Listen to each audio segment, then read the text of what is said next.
नमस्कार दोस्तों, स्वागत है आपका जी मीडिया के सोशल मीडिया प्लेटफॉर्म पर। और मैं हाजिर हूं अनुजा।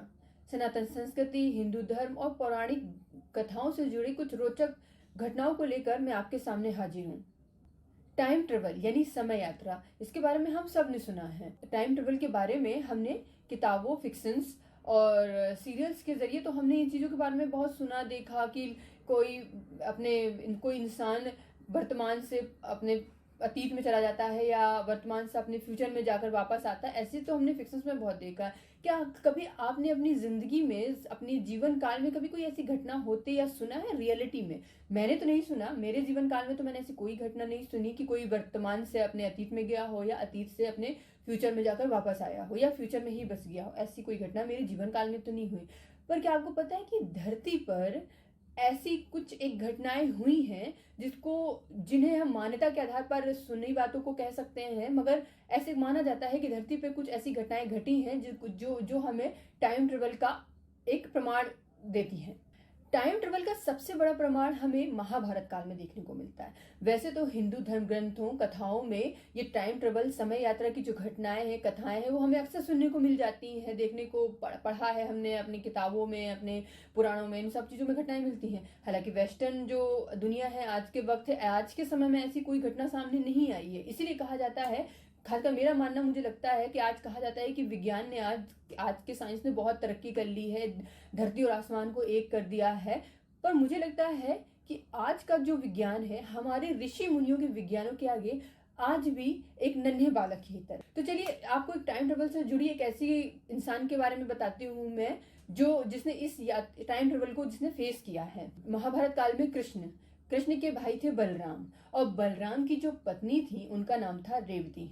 और रेवती ही वही इंसान है इस धरती पे जिन्होंने इस टाइम ट्रेवल को फेस किया है। यानी रेवती ने पूरे 1 साल, 2 साल, 10 साल, 12 साल या 50 साल का समय ट्रेवल नहीं किया, यात्रा ट्रेवल नहीं की। उन्होंने पूरे 2 युगों को क्रॉस किया है। जी हाँ, पूरे 2 युगों को पार करने के, समय यात्रा उन्होंने पार करने के बाद वो तीसरे युग में आकर उन्होंने बलराम से शादी की थी। मान्यता के अनुसार पे ऐसा कहा जाता है कि रेवती ने 2 युगों को पार किया था पूरा। इसके पीछे रोचक घटना है, वो भी मैं आपको बताती हूँ। राजकुमारी रेवती राजा काकुदमी की पुत्री थी, और राजा काकुदमी महाभारत काल में जो थे वो कुशस्थली नामक राज्य के वो राजा थे।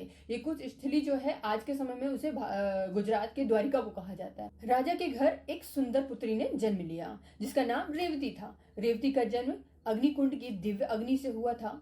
जब रेवती विवाह योग्य हुई तो राजा काकुदमी को उनके विवाह की चिंता होने लगी। अब क्योंकि कन्या जो थी वो असाधारण थी, तो उसके लिए उन्हें वर भी असाधारण चाहिए था। ऐसे में उन्होंने एक प्रतिभावान वरों की एक सूची तैयार की। हालांकि ये सूची भी उन्हें अपनी कन्या के लिए उपयुक्त नहीं लगी। ऐसे में उन्होंने ब्रह्मलोक जाने और परमपिता ब्रह्मा से सुझाव लेने का निश्चय किया। राजा काकुदमी अपनी पुत्री रेवती को लेकर ब्रह्मलोक जाते हैं। जब वो वहां पहुंचते हैं तो ब्रह्मलोक में ब्रह्मा जी की सभा में नृत्य और संगीत का प्रोग्राम चल रहा था, कार्यक्रम हो रहा था। ऐसे में राजा काकुदमी ने विचार किया कि पहले थोड़ी देर इंतजार करते हैं, जब ये समारोह कार्यक्रम समाप्त हो जाएगा उसके बाद वो ब्रह्मा जी से मुलाकात करेंगे और उनको अपनी समस्या से अवगत कराएंगे। हुआ भी यूं ही। राजा काकुदमी और रेवती ने कुछ समय इंतजार किया। जब कार्यक्रम समाप्त हुआ, ब्रह्मा जी अपने वापस आए, तब राजा काकुदमी ने ब्रह्मा जी के सामने अपना प्रस्ताव रखा, उनके सामने अपने वरों की सूची रख दी और उनसे सुझाव मांगा कि उनकी पुत्री के लिए इन सूची में से किसी एक वर को उनके लिए सुझाव दें। ब्रह्मा जी ने राजा काकुदमी और रेवती की बातों को सुना। उन्होंने सूची देखी और मुस्कुराने लगे। हालांकि थोड़ी देर बाद ब्रह्मा जी गंभीर हुए और उन्होंने सूची को साइड पर रखते हुए राजा से कहा कि इस ब्रह्मांड में हर जगह, अलग अलग जगह समय की जो गति होती है वो बिल्कुल अलग चलती है। ब्रह्मा जी ने उन्हें बताया कि ऐसे में ये जो सूची तुमने मुझे दी है, ये सूची अब किसी काम की नहीं है। ब्रह्मा जी ने उन्हें बताया कि जितनी देर आपने ब्रह्मलोक में मेरी प्रतीक्षा की, जितनी देर आपने ब्रह्मलोक में अपना समय व्यतीत किया, उतनी देर में आपके धरती लोक पर पूरे 2 युग बीत चुके हैं। कि पूरे 2 युग बीतना, यानी उन्होंने तो ब्रह्मलोक में कुछ क्षण ही बिताए थे, मगर ब्रह्मा जी के हिसाब से पृथ्वी लोक पर 2 युग खत्म हो चुके हैं। ये सुनकर रेवती और राजा घबरा गए, उनके चेहरे पर चिंता छा गई। हालांकि ब्रह्मा जी ने जब उनका चेहरा देखा, ब्रह्मा जी ने उनको सांत्वना देते हुए, दिलासा देते हुए उन्हें एक उपाय सुझाया। उन्होंने कहा कि आपने जो सूची मुझे दी है ये अब किसी काम की नहीं है, क्योंकि ये जो वर है इनमें से सारे वर इस धरती से कई वर्षों पहले मर चुके हैं। आपका राजपाट, परिवार, मित्रगण, आपकी संपत्ति, आपकी जितनी भी धन राशि है, सब कुछ इस धरती से अब खत्म हो चुकी है। यानी अब धरती पर अब आपके हिसाब से आपके समय का कुछ भी नहीं बचा है। हालांकि ब्रह्मा जी ने राजा को सुझाव दिया कि अब आपको बहुत जल्द ही अपनी बेटी रेवती का विवाह करना होगा, क्योंकि अब धरती पर नहीं तो कलयुग आने वाला है। ऐसे में राजा और घबरा गए। उन्होंने अपनी बेटी की तरफ देखा और उनका चेहरा एकदम सूखे हुए फूल की तरह मुरझा गया। ब्रह्मा जी ने राजा को सुझाव दिया कि आप धरती पर जाइए, इस वक्त आपको धरती पर कृष्ण और बलराम मिलेंगे, और बलराम ही हैं जो आपकी बेटी रेवती के लिए उपयुक्त वर होंगे। ब्रह्मा जी की बात सुनकर राजा काकुदमी का चेहरा खिल गया और वो उन्होंने बिना एक क्षण गवाए अपनी बेटी को लेकर धरती लोक पर आ गए। यहाँ वो वापस आए और उन्होंने कृष्ण और बलराम से मुलाकात की और पूरी घटनाक्रम के बारे में उनको जानकारी दी। राजा काकुदमी की बात सुनकर बलराम रेवती से विवाह के लिए राजी हो गए। उन्होंने रेवती से विवाह करने के लिए हामी भर दी, लेकिन एक दूसरे के सुयोग्य होने के बावजूद यहाँ एक और समस्या थी, और समस्या ये कि रेवती का जो जन्म सतयुग में हुआ था और जो बलराम जी थे वो द्वापर युग में जन्मे थे। तो रेवती का सतयुग में जन्म होने के कारण रेवती का विशालकाय शरीर और लंबा होना एक बड़ी समस्या हो गई थी। यानी जो रेवती थी वो बलराम से शारीरिक रूप में काफी लंबी और काफी विशालकाय थी। हालांकि क्योंकि कृष्ण और बलराम ने शादी की हामी भर दी थी, तो ऐसे में ये समस्या भी ज्यादा समय तक टिकने वाली थी नहीं। बलराम ने इस समस्या के समाधान के लिए अपना दिव्य हल उठाया, रेवती के कंधे और उनके सिर पर उस हल से स्पर्श किया, और रेवती का जो विशालकाय शरीर था वो घटकर बलराम जी के उपयुक्त हो गया।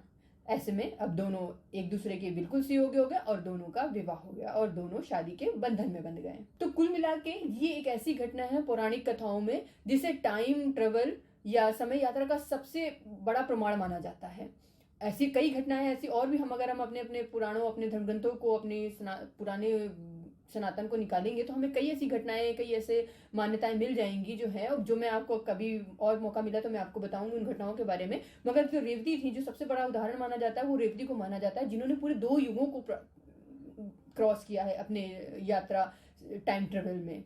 यानी कुल मिला के पौराणिक समय यात्रा की जो ये कहानियां हैं, ये जो घटनाक्रम है, ये हमें बताते हैं कि हमारे जो पूर्वज थे या जो हमारे ऋषि मुनि थे वो इस समय यात्रा से अनभिज्ञ नहीं थे। यानी जो आज का साइंस जो इस चीजों को, टाइम ट्रेवल को लेके इतना एक्सप्लोर हो रहा है, इतना इस पर काम किया जाता है या इस पर चर्चा होती है, ये हमारे पूर्वज, हमारे पौराणिक घटनाओं में, हमारे संस्कृतियों में इन चीजों के उदाहरण हमें बहुत पहले मिल चुके हैं। हमारे ऋषि मुनि, हमारे पूर्वजों में ये घटनाएं तो पहले ही हो चुकी हैं। यानी आधुनिक युग में आइंस्टाइन के बाद समय यात्रा के सिद्धांत को काफी बल मिला है। आज के विज्ञान की टाइम ट्रेवल के संबंध में कई मान्यताएं हैं। ऐसा कहा जाता है कि अगर आप अंतरिक्ष में ब्लैक होल में प्रवेश करके वापस आए तो उतने समय में पृथ्वी पर कई वर्ष बीत चुके होते हैं। आइंस्टाइन ने कहा कि अगर कोई व्यक्ति अत्यधिक तेजी से ट्रेवल करता है तो वो समय से आगे भी निकल सकता है। ये सब भौतिक विज्ञान की जटिल गणना और विश्लेषण के आधार पर पता लगाया गया है, लेकिन हमारे आदि ग्रंथों में इस टाइम ट्रेवल को कहानियों के माध्यम से कितने सटीक तरीके से बताया गया है,